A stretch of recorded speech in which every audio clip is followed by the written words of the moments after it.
আসসালামু আলাইকুম প্রিয় শিক্ষার্থী বন্ধুরা, আশা করি তোমরা সবাই ভালো আছো। আজকে তোমাদের সামনে আমি একটা সপ্তম শ্রেণীর অঙ্ক নিয়ে হাজির হলাম। তোমরা যারা ক্লাস 7-এ পড়ো, আশা করি তোমরা আমার সাথে সাথে ক্লাসটি ভালো করে দেখে নেবে। আর আজকে আমি তোমাদের মাঝে পরিমাপের একটা অঙ্ক সলভ করে দেখাবো। তারপরে আমরা এর পরের যে অঙ্কগুলো আছে সেগুলো আমরা সলভ করব। তো চলো আমরা প্রথম যে অঙ্কটা সলভ করব সেটাই চলে যাচ্ছি। তোমরা আমার সাথে সাথে চলে আসো। এবার আমি আজকে তোমাদের দেখো উদাহরণ 1 বইয়ের মানে যে অধ্যায় 3-এর অধ্যায় 3 এর একটা উদাহরণ। দেখো প্রথম উদাহরণটা আমি তোমাদেরকে সলভ করে দেব। প্রথম উদাহরণ 16 একর জমিতে 420 মেট্রিক টন আলু উৎপন্ন হলে 1 একর জমিতে কি পরিমাণ আলু উৎপন্ন হয়।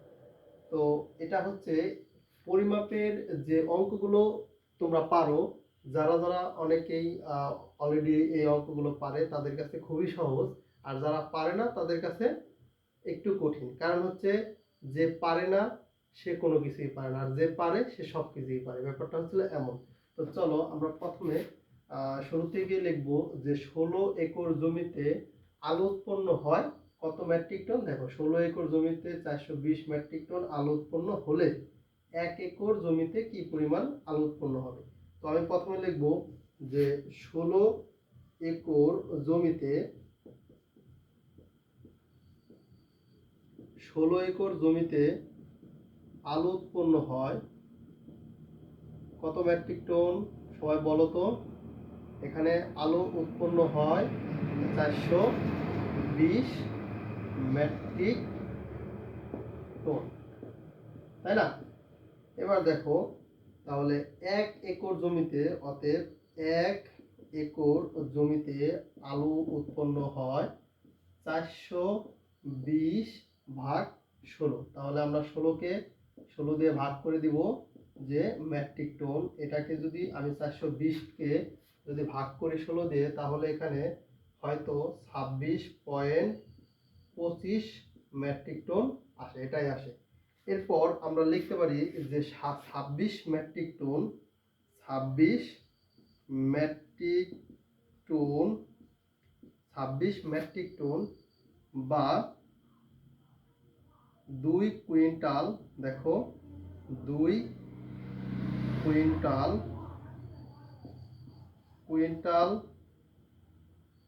2 কুইন্টাল 50 কেজি। এটা কিভাবে হলো দেখো, আমাদের 26.2 এখানে 25, এর আমি এটা এটাকে দ্বারা এটা 420কে 16 দ্বারা ভাগ করে দিয়েছি। তো ভাগ করলে 26.25 আসে। এখানে 250, তার মানে 100 কেজিতে 1 কুইন্টাল হলে তাহলে 250 কেজিতে 2 কুইন্টাল 50 কেজি হবে। অর্থাৎ আমরা এটাই উত্তর, যে 1 একর জমিতে আলু উৎপন্ন হয় 2 কুইন্টাল 50 কেজি, অর্থাৎ বা 26 মেট্রিক টন। তো চলো এরপরে আমরা যে উদাহরণটা করব সেগুলো আমরা পরের অঙ্কগুলো সলভ করব। তো পরের অঙ্কতে চলে যাই, চলো।